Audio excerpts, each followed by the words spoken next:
brilhantismo, pelo que a gente pôde ver aqui, né, Vanessa? Tá sendo, o trabalho da creche já era um trabalho que eu admirava, né? Por ter trabalhado em creche, ter tido meu filho em creche. E só teve a ganhar mesmo com essa questão das horas que as meninas têm para estudar.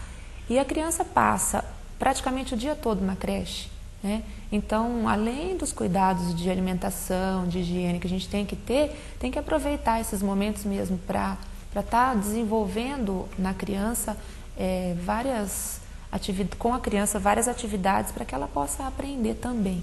Desenvolver algumas habilidades, né? Muitas habilidades, né? Elas, nas atividades que elas fazem com as crianças, elas vão observando. São etapas, né? A primeira habilidade que a criança vai adquirir é a fala, depois tem a marcha, que é o andar, e aí correr, pular, saltar. E muitas vezes a gente acha que a atividade é só quando a criança já está lendo e escrevendo, né? Ou então que tem uma folha que tem um desenho, e não é. Tudo que se faz com a criança, o período que ela está na escola, é válido para o desenvolvimento dela. Eventualmente, se nesse processo, né, de trabalho com a criança, a monitora percebe que há uma certa dificuldade de acompanhamento, de desenvolvimento, há um encaminhamento ainda dentro da própria rede municipal, talvez até por uma questão de saúde, uma questão psicológica? Olha, geralmente a gente procura entrar em contato com a família, conversar com a mãe. No primeiro momento. Isso, no primeiro momento. Geralmente as mães procuram o auxílio de um pediatra ou de algum profissional que possa fazer algum tipo de avaliação. Porque, na verdade, na escola a gente não tem formação para poder estar avaliando, né? Mas se as meninas observam alguma dificuldade, elas comunicam com a família. Isso é fato? Às vezes acontece? Acontece sim. E dentro da Secretaria de Educação a gente procura estar entrando em contato com a Vera, que é responsável pela educação especial, e vendo o que pode ser feito. Já aconteceu na creche que eu trabalhava, da professora estar indo até a escola para poder estar auxiliando a avaliar o aluno. A professora da educação especial que tem a formação para isso. Mesmo porque, né, um problema detectado precocemente, a chance de um sucesso de recuperação, de ajuste dessa situação é muito maior, né, Vanessa? É muito maior. E como você disse, hoje as crianças estão indo para a escola muito mais cedo, né? Eu, por exemplo, comecei a usar óculos com 7 anos quando eu ingressei na primeira série, né? E hoje a gente vê crianças de 2, 3 anos que as professoras já percebem que tem a dificuldade, as monitoras, e caminham para a família ou para o profissional responsável. Bacana. Bom, Vanessa, para a gente estar concluindo, o planejamento do PAP, ele é feito para quê? Para o ano todo ou ele é por um determinado período do ano? Olha, a gente costuma fazer por estudo, por semana. Por semana, né? Isso, a gente determina que assunto a gente vai estudar no semestre e a gente vai fazendo as pautas por semana. É bem democrático, né? Não discute-se com as algumas coisas que a gente consegue trazer antecipadamente, né? A gente levantar alguns textos, algumas coisas que a gente pode pensar em estudar, a gente estuda, mas se não, até estava comentando semana passada que não dá para antecipar muita coisa, porque às vezes precisa de dar um direcionamento para um assunto. E surge se a gente uma necessidade, por exemplo. E se a gente deixou tudo pronto, a gente fica meio sem ter condições de mudar, né? Entendi. Mas bacana, Vanessa, foi muito legal essa sua participação aqui conosco, né, dentro do Santa Bárbara na TV, onde hoje a gente pôde conhecer um pouco mais a respeito do PAP, o Projeto de Apoio à Primeira Infância. Eu já disse aqui isso em situações anteriores, né, por conta de outros programas relacionados à educação. Eu tenho absoluta certeza, não é, que a família barbarense que hoje precisa recorrer, não é, ao ensino municipal, ela pode ficar absolutamente tranquila, porque os seus filhos estão entregues em excelentes mãos, não é isso? Com certeza. Tanto de todas as famílias quanto da minha, que também está na escola municipal. Bom, é verdade, está aí, né? Melhor exemplo do que a própria responsável, né? A assessora técnica pedagógica por esse projeto maravilhoso da Secretaria. Vanessa, muito obrigado pela sua presença. Parabéns a toda a equipe aí pelo brilhante trabalho. Eu é que agradeço. Obrigada. Muito bem, gente, nós conversamos então com a Vanessa Aparecida Leiter. Toda segunda-feira, você sabe, tem o Espaço Educação aqui dentro do Santa Bárbara na TV. Mas daqui a pouco a gente tem um outro assunto muito importante também para discutir com você, dentro do quadro Momento Saúde. Não saia daí, nós vamos a mais um intervalo e já já voltamos com o seu programa de variedades. Até já.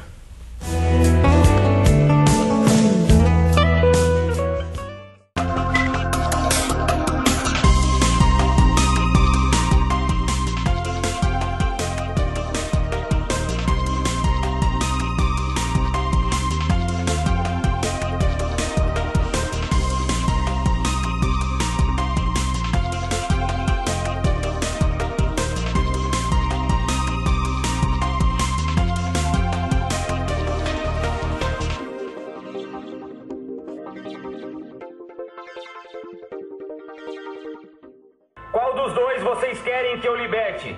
Jesus ou Barrabás?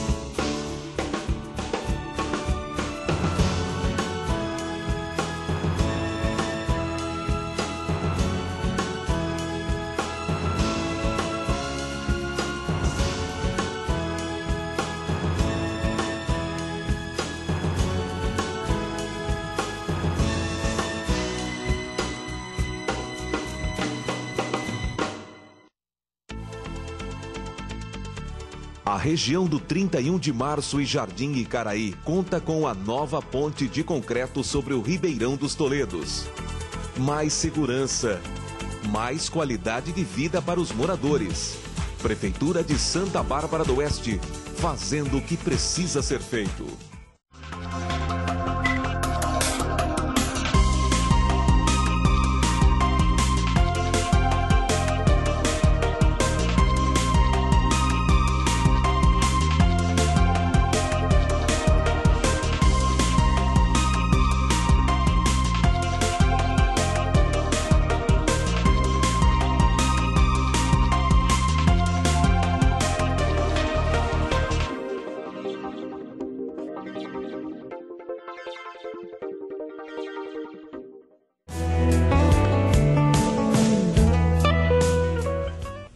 Opa, aqui já estamos de volta no Santa Bárbara na TV, o seu programa de variedades. Você sabe que a gente está aqui de segunda a sexta-feira para entreter você na hora do almoço com reapresentação no finalzinho da tarde. E é claro, a programação da TV Cultura à tarde reserva ainda o momento com a Voz do Povo. Marcelo Hartmann traz aqui às 6 horas, né? Momento de discussão dos principais fatos importantes que cercam o dia a dia de todos nós. Aí a gente informa através do Telejornal Santa Bárbara e às 7 da noite a nossa grade semanal, reservando cada dia, não é, uma programação diferenciada. Hoje, segunda-feira, é dia de futebol, é dia do VT compacto da partida entre União Barbarense e Palmeiras B. Mas vamos lá, agora é hora do quadro Momento Saúde com o Dr. Rubens Amaral. O assunto desta segunda-feira são as cólicas abdominais. Momento Saúde para você.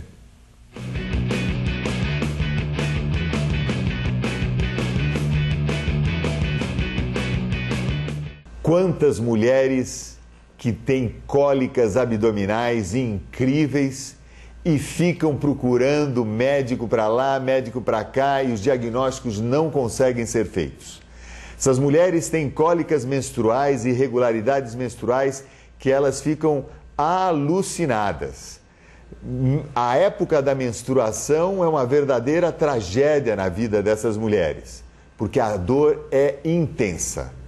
O tempo vai passando, os médicos não conseguem muitas vezes fazer o diagnóstico, essas dores começam a ser dentro do período menstrual e entre os períodos menstruais. Quer dizer, ela não tem mais dor abdominal somente na época da menstruação, ela tem dor abdominal fora da época da menstruação. Muitas vezes, isso pode ser endometriose. O que vem a ser endometriose? Primeiro eu queria dizer para você o que significa endométrio. Endométrio é aquele tecido que nós temos, as mulheres têm, dentro do útero, que é um tecido que se modifica e se prepara todo mês para receber o eventual nenê. Passa nos primeiros 15 dias do ciclo menstrual, é um tecido que cresce, ele prolifera, endométrio. E nos últimos 15 dias do ciclo menstrual, ele cria muitos vasos. Para quê? Para nutrir o futuro nenê. Se o nenê não aparece, se a mulher não engravida, esse endométrio sai na menstruação, é aquilo que a mulher elimina, que são vasos, células, tecidos que são eliminados durante o período menstrual. Muito bem, existe a endometriose, que nada mais é do que o crescimento do endométrio fora do local natural, fora do útero. Endométrio que cresce, por exemplo, na trompa. Endométrio que cresce, por exemplo, no ovário. Endométrio que cresce, por exemplo, na bexiga, no intestino ou em outras partes do abdômen. E por isso, muitas vezes, sintomas relacionados ao local onde indevidamente esse endométrio cresceu. Por exemplo, quando ele cresce no intestino, cólicas intestinais. Quando ele cresce na bexiga, infecção urinária, dor para urinar. Quando ele cresce no ovário, cólicas entre o período menstrual o tempo todo. Muitas pessoas têm endometriose no nariz. Muitas não, isso até é raro. Mas é interessante como o médico pode suspeitar de endometriose em mulheres que, no período menstrual, sangram na menstruação normal e sangram pelo nariz. Ou seja, o tecido endometrial cresceu dentro do nariz. Portanto, se você é uma pessoa que tem cólicas menstruais e irregularidade menstrual, dificuldade para engravidar, uma das principais causas de infertilidade é a endometriose. Procure o seu ginecologista e faça o exame adequado para fazer o diagnóstico. O exame adequado para fazer o diagnóstico, o primeiro exame é o ultrassom, mas o exame correto que dá o diagnóstico final é a laparoscopia. O médico tem que entrar com um caninho, com uma câmera, olhar o seu abdômen, fazer o diagnóstico, colher uma parte desse tecido, levar para o laboratório para fazer o diagnóstico correto de endometriose. Tem tratamento e você pode ficar sem dores e ser feliz novamente.